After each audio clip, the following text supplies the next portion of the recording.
भगत हेतु नाना विधि करत चरित्र अनूप। प्रभु राम जी सवेरे उठते तो क्या करते? प्रातः काल उठ के रघुनाथा मातु पिता गुरु नावही माता। सबसे पहले बिना कोई मेहनत के माता पिता के आशीर्वाद मिल जाए, गुरु का आशीर्वाद मिल जाए, इससे बढ़िया और दिन क्या शुभ होगा। इसीलिए हमारे प्रभु राम आदर्श हैं। अभी भी सनातन संस्कृति में अगर आदर्श और मर्यादा की बात होती है, चरित्र की बात होती है, त्याग और समर्पण की बात होती है, तो वह जो है प्रभु श्री राम के सामने दूसरा कोई उदाहरण नहीं है। और जितने भी दूसरे भाषा के लोग हैं, दूसरे देश के लोग हैं, दूसरे मत को मानने वाले लोग हैं, जैसे जैसे प्रभु राम की जो है वह चरित्र को जानते गए, वे सभी इस बात को मानते हैं कि दुनिया में किसी भी कोने में एक से एक महापुरुष हुए, एक से एक अवतारी चेतना आई, लेकिन जो प्रभु श्री राम का चरित्र था वह जो है उसका कोई किसी से तुलना नहीं की जा सकती। वही प्रभु श्री राम पहले तो माता पिता गुरु का शीश नवा के आशीर्वाद लेते हैं, इसके बाद पिता से आज्ञा लेकर, पिता मतलब राजा के रूप में आज्ञा लेकर और नगर के कार्य में हाथ बटाने के लिए चले जाते हैं। इसको देखकर दशरथ जी बड़े खुशी होते हैं। एक तो चौथे पद में जो है 4 पुत्र हुए, बड़े तपस्या के बाद श्रृंगी ऋषि के बदौलत व यज्ञ की बदौलत, दूसरे जो है उनकी इस तरह से लीलाएं थी कि लीला को देखकर जो है उनका जीवन इस तरह से कट रहा था जैसे लग रहा था कि असली जीवन अब हमने जीना शुरू किया है। और कैसे दिन बीतता था, कैसे रात बीतता था, पता नहीं चलता था। भगवान शिव जी कहते हैं कि उस समय जब भगवान की लीला देखने के लिए, भगवान के जन्म के बाद वह सूर्य के रथ का पहिया रुक जाता है। 1 महीना तक सूर्य आगे नहीं बढ़ते हैं, दिन है और किसी को पता नहीं चलता कि अरे रात क्यों नहीं हो रहा है। सबको लग रहा है कि यह जो है यह समय हमेशा इसी तरह से रहे। सभी देवगण भी करीब 1 महीने तक रहने के बाद तब फिर सभी देव लोग जो है अपने अपने जो है स्थान को जाते हैं। भाइयों बहनों, इसके बाद आगे क्या होता है? होता है कि प्रभु श्री राम का जन्म तो एक उद्देश्य के लिए हुआ है। कोई राजा के पुत्र में अयोध्या के राज का संभालने के लिए थोड़े हुआ है। वह तो जो है कई लोगों की तपस्या, वह असुरों के संहार करने के आए हैं, धर्म की स्थापना करने के लिए आए हैं। कैसी उसकी घटनाएं जो है वह घटित होती हैं। वही भगवान शिव जी कहते हैं कि यह सब चरित्र कहा मैं गाई, आगे कथा सुनो मन लाई।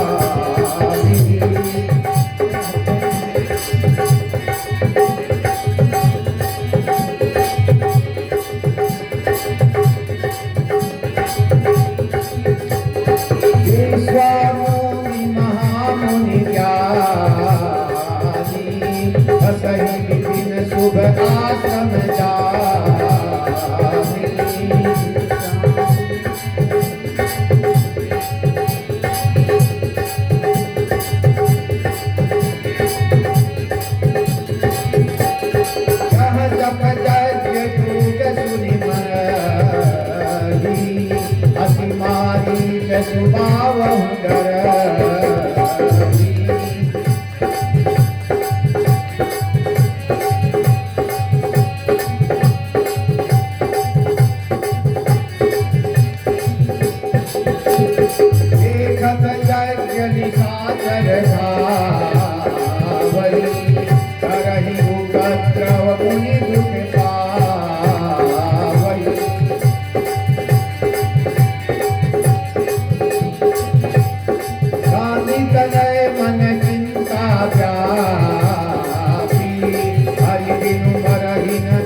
हम लोग के पड़ोस में है, पड़ोस में सोन नदी पार होएगा तो रोहतास पड़ता है। वहाँ बक्सर नामक स्थान है, बहुत प्राचीन, वह जो है तपस्या का स्थल है। सतयुग काल से विश्वामित्र वहीं रहते थे और समय समय पर वहीं जग करते थे। उसी समय जैसा कि पहले हम लोगों ने बताया कि जैसे ही रावण और उनके सभी परिवार का इस धरती पर जन्म होता है, लंका में अपना राज स्थापित करते हैं, वहां पर जो है वह कुबेर का विमान छीन लेते हैं और इसके बाद चारों दिशाओं में विचरण करते हैं और यह घोषणा हो जाती है कि कहीं भी धर्म का कार्य नहीं हो, कहीं भी जग देखो विध्वंस कर दो, कहीं भी साधु संतों को तपस्या करते देखो उनका तपस्या भंग कर दो, जरूरत समझे तो उनकी हत्या कर दो। यही तांडव चल रहा था। उसी में विश्वामित्र जी जो है बक्सर में जग कर रहे हैं। अब जो है उसी को, जिसको रामचरितमानस ने कहे, एक कवि जो है दूसरे रूप में गाया है। बक्सर में मुनि विश्वामित्र को राक्षस जब सताने लगे, यज्ञ जाप मुनि करे न पावे, बहुत तरह छकाने लगे।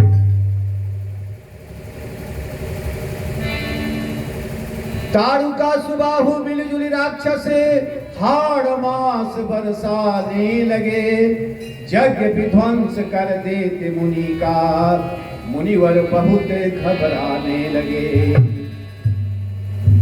अस विचार करके मुनि देखन लागे करी के ध्यान, अवतारन जग हित में हित के कारण, अवध में जन्म लिए भगवान। जाऊं लियाऊं साथ हरि को, जाऊं लियाऊं साथ हरि को, तब होगा मम जग संपन्न, बिन हरि हाथ न मरिए पापी, चाहे मैं करूं लाख जतन। ताड़ुका सुबाहु मारी सब राक्षस सब पहुंच गए विश्वामित्र के जग की ध्वंस करने के लिए। विश्वामित्र मुनि पहुंचे हुए सिद्ध संत थे, उनके जो है उनकी कीर्ति दूर दूर तक थी। और यह सुनकर सभी जो रावण का मेन जो दल था राक्षसों का, ताड़ुका का, बहुत बहुत शक्तिशाली राक्षसी थी, पूरी तरह मायावी थी। रूप बदलने में वह कभी भी किसी रूप में जा सकती थी। उसी तरह से मायावी मारीच था जिसने सीता मैया का हरण किया था। उसी तरह से सुबाहु उतना ही शक्तिशाली था जिसको देवगण इंद्र भी मारने में असमर्थ थे। ये सब वहां पर देवता पहुंच जाते हैं, सब राक्षस, और विश्वामित्र के जग विध्वंस कर देते हैं। विश्वामित्र उसी समय ध्यान में होकर वह सोचते हैं कि यह जग कैसे मेरा पूरा होगा। ध्यान में जब वो देखते हैं कि अरे अयोध्या में तो प्रभु राम के रूप में हमारे भगवान अवतार ले चुके हैं और अवतार लिए ही है असुरों को संहार करने के लिए, उनके बिना तो इनका संभव है ही नहीं। तो वही कहते हैं कि जाऊं लियाओ साथ हरि को, तब होगा मम जग संपन्न, बिन हरि हाथ न मरी है पापी, चाहे मैं करूं लाख वचन। इसके बाद देखिए उस समय बक्सर कहाँ, अयोध्या कहाँ। मुनि विश्वामित्र चलते हैं। उस समय क्या था, कोई साधन था क्या? विश्वामित्र मुनि वहां से चलते हैं और पहुंच जाते हैं अयोध्या। अयोध्या पहुंच जाते हैं राजा दशरथ के यहाँ। राजा दशरथ सुनते हैं कि विश्वामित्र मुनि आए हैं। कहे ना कि वह मुनि को नहीं जाना, वह सतयुग से चले आ रहे थे। त्रेता में भी उसी तरह से उनका जो है कृत्य का डंगा था। उनकी जो जप तप सिद्धि जो था वह जो है चारों ओर उनका गुण गाते थे। जैसे ही राजा दशरथ सुनते हैं वह उनका पांव पखारने के लिए दौड़े दौड़े आते थे कि पूरे मंत्रियों के साथ आते हैं, बड़े जो है उनके आदर के साथ उनका सभी जितना भी आतिथ्य करते हैं, भोजन कराते हैं। इसके बाद राजा दशरथ जी पूछते हैं, हे मुनिवर, आज तक आपने जो है आपका नाम सुना था बहुत, आप आज तक तो अयोध्या में कृपा नहीं बरसाए थे, आज आपने कृपा कैसे बरसाया यह मैं जानने के लिए जो है जानने के लिए उत्सुक है। मानिए आज इतना मैं खुश हूँ, इतना खुशी मेरे पास है कि जो मांगिए मैं सब कुछ देने के लिए तैयार हूँ। धन दौलत छोड़िए, अगर आप प्राण भी मांगे तो मैं प्राण भी आपके लिए दे सकता हूं। बोले मुनिवर, क्या हमारे लिए कोई सेवा है? वे बड़ी शांतित होकर वह अपना कहते हैं कि हे मुनिवर, हम बड़े राक्षसों से तंग आ गए हैं, राक्षसों से तंग हो गए हैं। अब धर्म कार्य जो है करना मुश्किल हो गया है, मेरा यज्ञ सफल नहीं हो पा रहा है। हम यज्ञ जैसे ही हम करना चाहते हैं वैसे ही जो है ताड़का सुबाहु मारीच आ जा रहे हैं और हमारे यज्ञ में जो है हाड़ मांस गिराकर उसको विध्वंस कर जा रहे हैं। हमारा यज्ञ विध्वंस होता है और ऊपर से राक्षस अट्टहास करते हैं। उनके साथ सैकड़ों की संख्या में राक्षस हैं। आसपास दूर दूर तक कहीं भी कोई साधु तपस्या नहीं कर सकता है, कहीं कोई यज्ञ का काम नहीं हो पा रहा है। दशरथ जी बोलते हैं ऐसी बात है, चलिए हम आपके साथ चलते हैं, पूरा सेना लेके चलते हैं और ताड़का सुबाहु मारीच का काम तमाम करके हम तभी हम यहाँ से लौटेंगे। अब हमें अयोध्या की चिंता नहीं है। लेकिन बोलते हैं विश्वामित्र जी, नहीं राजन, आपके जाने से नहीं होगा, आपके जाने से नहीं होगा। हम आए हैं हम दूसरे उद्देश्य से आए हैं, आपके जाने से नहीं होगा। उन राक्षसों का वध सिर्फ और सिर्फ अगर कोई कर सकता है तो आपके बड़े पुत्र राम और उनके साथ लक्ष्मण हमको चाहिए।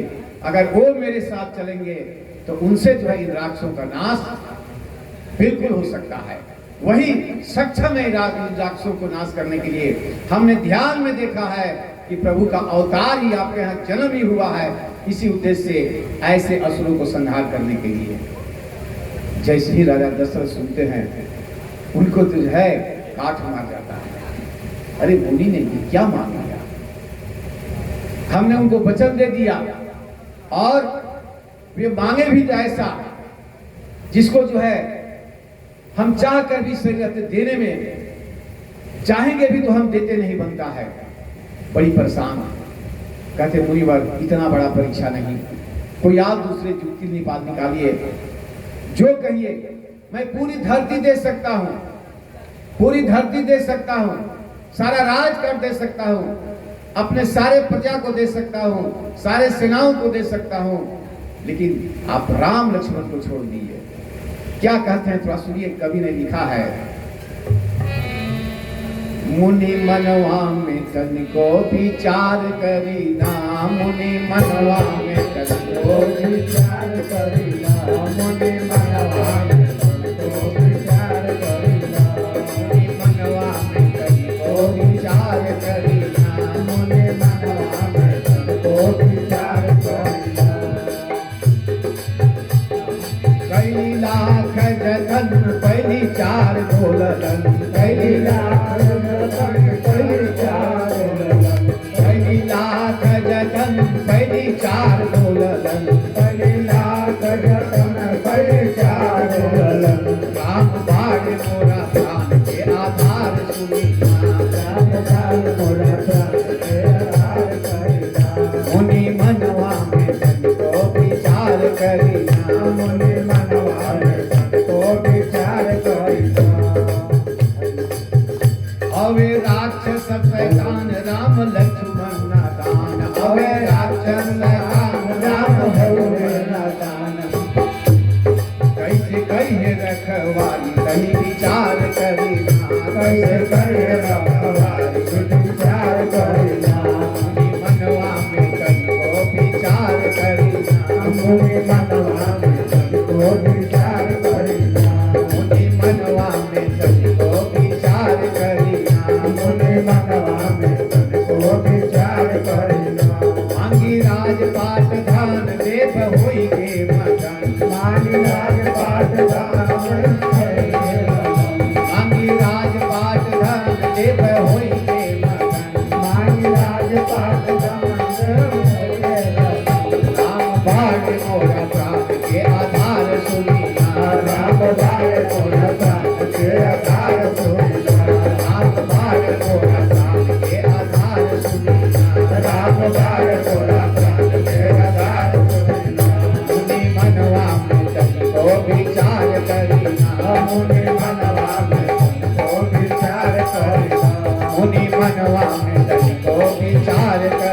मुनि मनवा में संतो विचार करीना, विचार करीना हो विचार करीना, विचार करीना हो विचार करीना, विचार करीना हो विचार करीना, विचार करीना हो विचार करीना, मुनि मनवा में संतो विचार करीना, मुनि मनवा में संतो विचार करीना, मुनि मनवा में संतो विचार करीना, मुनि मनवा में संतो। देखे विश्वामित्र, एक तरफ देखे एक पिता को अपने पुत्र के प्रति मोह अंदर से हर्षित हुए, दूसरी ओर देखे कि मेरा प्रयोजन पूरा नहीं हो रहा है तो कृत्रिम रूप से गुस्सा भी बनाते हैं। गुस्सा होके कहते हैं, देहु भूप मन हर्षित तजहु मोह अज्ञान, धर्म सुजस प्रभु तुमको होगा अति कल्याण। वह जो है पूरा जो है गुस्से में हो जाते हैं और बोलते हैं कि आप अगर इस उम्र में अगर इस तरह से मोह और अज्ञान करेंगे तो इस धरती पर धर्म की स्थापना कभी नहीं हो सकती है। प्रभु का जिस रूप जिसलिए जन्म हुआ है वह उद्देश्य के पूरा नहीं होगा। आप समझिए, आप अपनी जिम्मेवारी को समझिए। यह संवाद थोड़ा कड़ा हो रहा था, इसी बीच वहां पर वशिष्ठ जी आ जाते हैं और वशिष्ठ जी राजा को समझाते हैं, हे राजन, आप जो है राम लखन को जो है मुनि के हाथों सौंप दीजिए। इनका कल्याण विश्वामित्र मुनि के हाथों ही होना है। राजा कहते हैं कि ये तो अभी किशोर अवस्था में है, छोटे अवस्था में है। आई बोल रहे हैं कि तारुका सुबाहु मारुत जो है बहुत शक्तिशाली है। हे गुरुवर, कैसे होगा? वशिष्ठ जी ने उनका जो है मोह भंग करते हैं। ये राजन, राम लक्ष्मण ये साधारण बालक नहीं है। यह जो है आप चिंता, मैं देख रहा हूं घटनाओं को, आप इनको दे दीजिए। विश्वामित्र वशिष्ठ जी के समझाने के बाद वह जो है राजा सौंपे भूप सही सुता बहुभूति तेहि यशीष, जननी भवन गए प्रभु चलिए नाई पदशीष। इसके बाद वो प्रभु को सौंप देते हैं और विश्वामित्र जी लेकर दोनों राम लखन भाई के आगे आगे विश्वामित्र, पीछे पीछे राम लखन चलते हैं। किस तरह से? अरुण नयन उरे बाहु विशाला, नील जलज तनु श्याम समाला।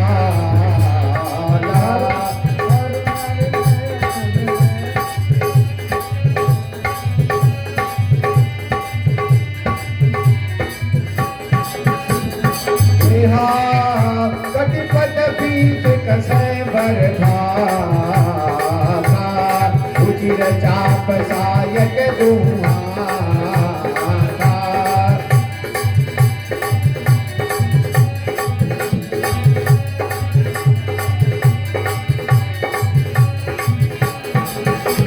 श्याम गौर सुंदर गौधारी, विश्वामित्र महानिधि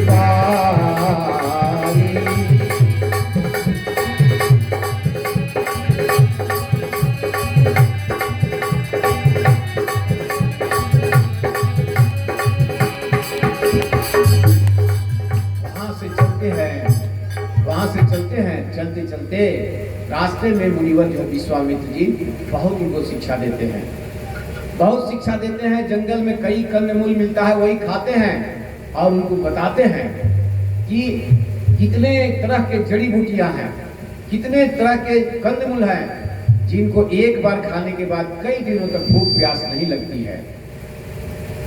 वो जानते हैं कि प्रभु राम को वनवास जाना होगा और वनवास में वर्षों रहना पड़ेगा। इनको कहीं कंद फूल मिलेगा, कहीं नहीं भी मिल सकता है। इसीलिए सारा जो है विश्वामित्र उनको वैसे वैसे औषधियों, जितने भी वनस्पतियां उसे परिचय कराते हुए बढ़ते हैं कि देखिए प्रभु, ये औषधियां इसको खा लेंगे तो कई दिनों तक आपको जो है शरीर में जितना पोषण चाहिए पोषण भी मिलेगा और फिर न भूख लगेगी न प्यास मिलेगा। साथ साथ उन्हें रास्ते में ही कई अस्त्र शस्त्रों की शिक्षा भी देते हैं जो उन्हें अधूरी रह गई थी। उन सारी शिक्षाओं को उनके जो आश्रम है, गुरु वशिष्ठ के आश्रम है, उन सारी शिक्षाओं को जो है उसको भी वह देते हैं। वहां तो पढ़ने के लिए जाते हैं तो बहुत कम दिनों में उनका पढ़ाई पूरा हो जाता है। गुरु पढ़ने गए रघुराई, अल्पकाल विद्या सब पाई। प्रभु राम तो सब जानते ही थे। और वहां जाने के बाद जब उसका एक प्रसंग अलग है कि वशिष्ठ जी के यहाँ जाते हैं, तो जब पहला दिन जाते हैं, माता अरुंधति भी राम लक्ष्मण को नहीं कभी देखी थी। राम लक्ष्मण इन चारों भाइयों के विषय में सुनी थी, हमेशा अपने पति वशिष्ठ जी के माध्यम से, लेकिन देखी नहीं थी। जब पहले दिन जब राम लक्ष्मण भरत शत्रुघ्न गए थे, तो वशिष्ठ जी की पत्नी माता अरुंधति ने जब देखा बालकों को, तो देखा थे अब जो है उनका नैन हट ही नहीं रहा है। उन्होंने कहा, अरे ये तो जितना सुना था उससे भी अधिक ये राम लखन, ये जो है भरत शत्रुघ्न, ऐसे दिव्य बालक जिनकी आंखों से फिर कभी रोशनी हटती नहीं है, लेकिन फिर संकोच बस देखते देखते फिर औपचारिकता पूरी करती है। उनको आश्रम में रहने की व्यवस्था बनाई और कहा यही आप चारों भाइयों का यहीं पर रहने की व्यवस्था है। लेकिन प्रभु राम का ऐसा दिव्य अलौकिक तस्वीर था कि माता अरुंधति इंतजार कर रही थी कि कब रात हो, ये चारों भाई सो जाएं और रात में फिर जाकर हम जितना देर चाहे उतना देर जो है हम इनको निहार सकें। ये उनकी इच्छा थी। उनकी इच्छा देखने की पूरी नहीं हुई। और जब वही हुआ, जब रात्रि हुआ, आश्रम के सारे बच्चे जब सो जाते हैं, तो माता अरुंधति जो है देखने के लिए जाती है कि दशरथ के चारों पुत्र ये कैसे सोए हैं, ये किस तरह से सोए हैं। उनको भर नेत्र देखने के लिए ललायित होकर रात में जाती हैं। जब सारे लोग सो जाते हैं तो बड़े आहिस्ते, और मुनिवर वशिष्ठ जो भी पता नहीं चले, वह अरुंधति माता जाती हैं और उस कक्ष में घुसती हैं आश्रम के, जहां राम लक्ष्मण भरत शत्रुघ्न चारों भाइयों को उन्होंने ही ठहराया था। देखने के बाद बड़ा माता अरुंधति को बड़ा आश्चर्य होता है। माता अरुंधति जब देखती है आश्रम में तो आश्चर्य होता है। देखते हैं कि शत्रुघ्न को जो है राम सोए हुए नहीं हैं, बल्कि अपने सबसे छोटे भाई शत्रुघ्न को अपने जंघा पर बैठाकर उनका माथा सहला रहे हैं और उनको कुछ सुना रहे हैं। उन्होंने कहा है तो भाई जगे ही हुए हैं। देखने के बाद उनकी और जिज्ञासा बढ़ जाती है। बोलते हैं, हे राम, तुमने सोया नहीं, इतनी रात हो गई। राम बताते हैं कि हे माता, ये हमारा शत्रुघ्न जो है छोटा भाई, वो आश्रम के पहले दिन आते ही कहा कि भैया सबको तो नींद आ जाएगी, लेकिन मुझे कैसे नींद आएगी। राम ने कहा शत्रुघ्न से कि शत्रुघ्न, जब आश्रम के सारे लोगों को नींद आ जाएगी, तुमको क्यों नहीं नींद आएगी। शत्रुघ्न ने बोला कि हमें घर में जब तक माता लोरी नहीं गा के सुनाती है, माथा नहीं सहलाती है, तब तक तो हमको नींद ही नहीं आती है। माता जब हमारी सुमित्रा जब लोरी सुनाती है, माथा सहलाती है, तभी हमें नींद आती है। यहाँ कैसे हमें नींद आएगा। बड़े भाई राम ने कहा, अरे तो इसमें क्या बात है, उसके जगह पर मैं हूं ना, मैं तुम्हें जगह पर बैठाकर मैं तुमको लोरी सुनाऊंगा और माथा सहलाऊंगा, तुमको नींद आ जाएगी। बोले हाँ भैया, तब तो ठीक है। और वही राम शत्रुघ्न को अपने जंघा पर बैठाकर लोरी सुनाते हैं। माता अरुंधति देखकर उनके आंखों में आंसू आ जाते हैं कि दो सौतेले भाइयों के बीच में ऐसा प्यार अनुपम, ऐसा तो कभी मैंने न सुना था और न कभी देखा था। बड़े द्रवित हो जाती हैं, बोलती हैं, राम तुम छोड़ो, हम माता सुमित्रा के जगह पर हम शत्रुघ्न को जो है हम जंघा पर बैठाकर सहलाएंगे और हम लोग ही सुनाएंगे, तुम सो जाओ। और इसके बाद इस प्रसंग को वह जो है माता अरुंधति वशिष्ठ जी से कहती हैं कि आज हमने आश्रम में ऐसा बालकों के बीच में ऐसा प्रेम देखा, वह हमारा हृदय जो है वह भर गया देखकर प्रेम को, बड़े भावुक हो गए हम। वशिष्ठ मुनि जी ने कहा कि ऐसा है कि जब आश्रम में जब बच्चे आते हैं, घर छोड़कर आते हैं, तो उन्हें कुछ दिनों तक जो अपने माँ के प्यार में, हम लोग कहते किशोरावस्था में यज्ञोपवीत होकर बच्चों को आश्रम में भेज दिया जाता था, वहीं पर जो है गुरुकुल में रह के शिक्षा ग्रहण करते थे। और किशोर उम्र क्या है हम सब जानते हैं, तो वही वशिष्ठ जी ने कहा था कि आपको जो है बच्चों को वह माँ का प्यार भी जो उन्हें नहीं मिलता है वह देना होगा।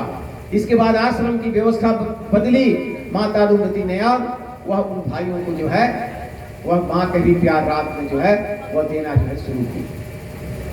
भाइयों बहनों, इसी तरह से वहां बहुत तरह के उनको शस्त्र शिक्षा दिया गया, लेकिन दशरथ जी ने वही इनको सौंपने के पहले वह उनको इशारा किया था।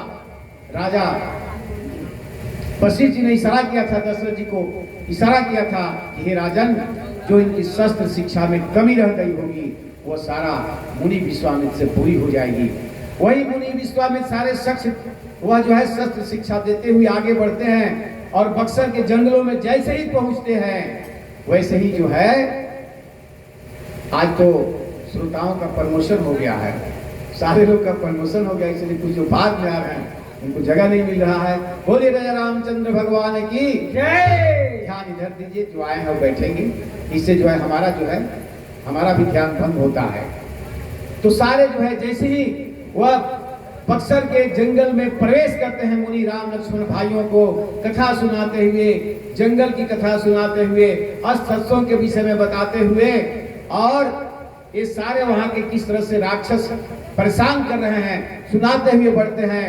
वैसे ही जो है सबसे पहले दुर्गंध, ये मानव के दुर्गंध ताड़ुका को लगता है, और ताड़ुका पहले ही जो है सो अट्टहास करते हुए इन पर हमला करने के लिए ऊपर से आ जाती है, और आकाश मार्ग से आते हुए देख के राम लक्ष्मण को कहा कि क्या मुनिवर, आपने आज मेरे लिए बहुत अच्छा आहार लाया है। और उसके बाद पीछे से मारीच आता है, बोलता है कि सबसे पहले तो मैं ही दोनों का जो है सो आहार ग्रहण करूंगा, और इसके बाद जो है तब हम तृप्त होंगे। इतना सुंदर, इतना अद्भुत बालक हम देखे नहीं थे। देखने के बाद विश्वामित्र इशारा करते हैं, देखिए प्रभु यही है, यही। राम देखते हैं ताड़ुका को, मारीच को देखते हैं, सुबाहु को देखते हैं, प्रभु राम है। आगे क्या घटनाएं करनी है उनको तो मालूम ही था।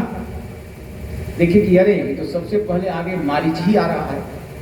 अब मारीच को हम मार देते हैं तो इसका जो है आगे इसका फिर रोल है, पता है ना, मारीच का आगे का रोल है, यही तो हमारी सीता मैया के हरण करेगा। इसको मारना नहीं है, अभी सिर्फ इसको दंड देना है, ये बक्सर को जो है वह खाली करना है। तो वही जो है वो बोलते हैं, मुनिवर आप चिंता मत कीजिए, इन सबको मैं देख लूंगा। क्या करते हैं, बिन फरमान मरीच को मारा, सत जो जनगा सिंधु अपारा।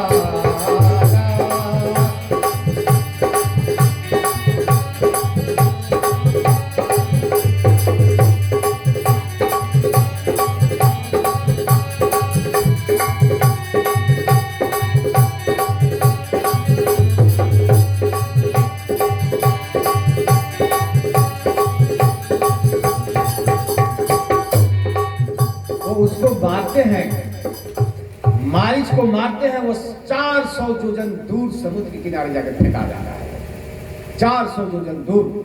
कहते तू ठहर, अभी तुमको सिर्फ दंड दे रहे हैं, अंतिम तो जो है तुमको जो है हनुमान जी तुमसे निपटेंगे, अभी जा। 7 योजन। इसके बाद एक ही बाण प्राण हरि पद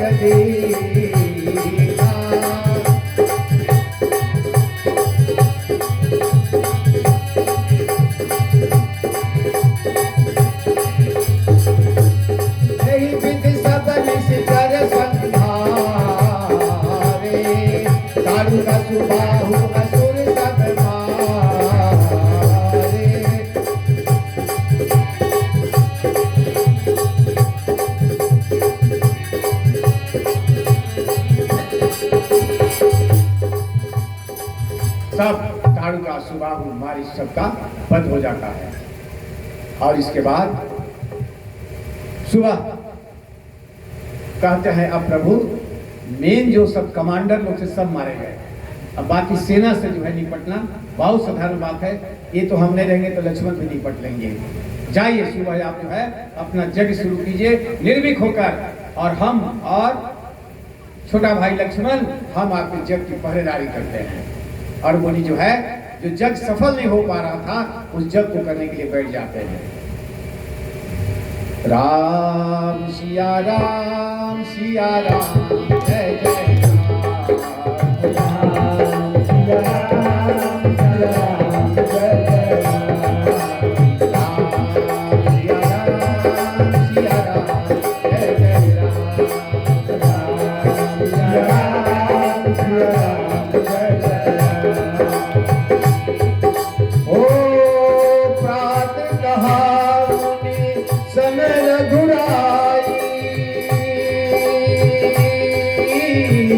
निर्भय जग करहु तुम जाई। राम जय जय राम जय जय।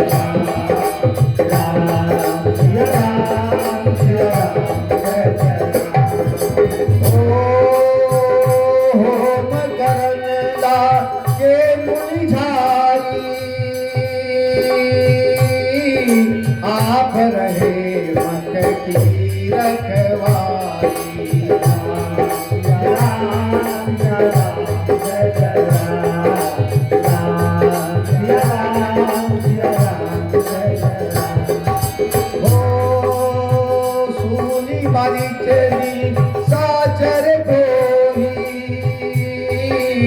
लय सहाय धावा मुनि द्रोही।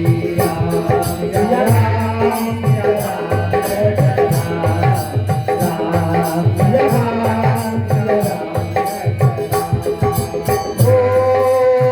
मारी असुर विजय निर्भयकारी स्तुति कर देव मुनि धारी।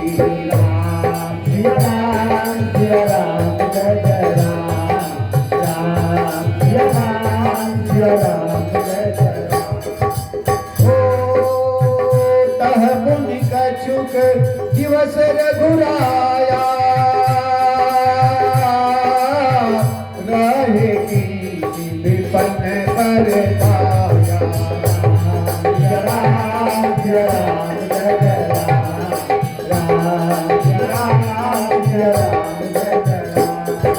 हो भक्ति हेतु बहु कथा पुराना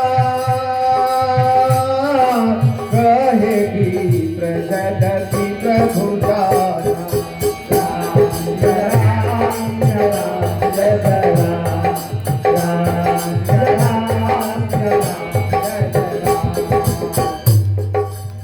सारे राक्षसों को वध करने के बाद कुछ दिन तक प्रभु मुनि विश्वामित्र के आश्रम में निवास करते हैं। इसके बाद मुनि विश्वामित्र दोनों भाइयों को लेकर आगे बढ़ते हैं। प्रभु का जहां जहां उनकी भूमिका है, जो उनकी जिसके पात्र का रोल करना है वो सब उनको कराना है। और वहीं पर वह ठान लिए थे कि हमें जो है प्रभु को लेकर कहां कहां जाना है और क्या क्या करना है। वहां शिक्षा वह आश्रम में वशिष्ठ दिए थे, लेकिन आगे का सारा काम विश्वामित्र के हवाले हो गया। जब आगे जाते हैं तो फिर एक कथा जो है सुनाते हैं। तुलसीदास जी कहते, शिव जी कहते हैं पार्वती जी, हे पार्वती, हालांकि सब तो प्रभु राम जानते थे, फिर भी वो अनभिज्ञ होकर ऋषि से सब बात जो है वो जानना चाहते हैं कि ऋषि बतावे उनके विषय में। वो बताते हैं, आगे चलते हैं।